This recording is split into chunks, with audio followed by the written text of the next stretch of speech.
ready. GMA Road Watch. Serbisyong totoo ng GMA News. Alamin natin ang lagay ng trapiko sa ilang pangunahing lansangan sa Metro Manila ngayong araw ng mga bayani. Gamit po ang MMDA traffic camera, tingnan natin ang sitwasyon sa Katipunan Avenue sa Quezon City.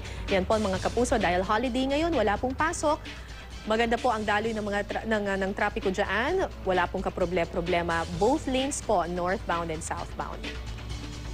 Samantala, katuwang ang Waze, tingnan natin ang sitwasyon sa Araneta Avenue. Ayan nga po mga kapuso, kahit po holiday ngayon, kanina po ay may naitala na pagbibigat sa daloy ng trapiko dito po sa Araneta Avenue. Kung kayo po ay manggagaling ng Quezon City at kayo po ay pupunta ng Maynila. Paalala lang po mga kapuso, wala pong number coding sa buong Metro Manila ngayong araw bilang paggunita sa National Heroes Day. Yan po ang latest mula sa GMA Road Watch.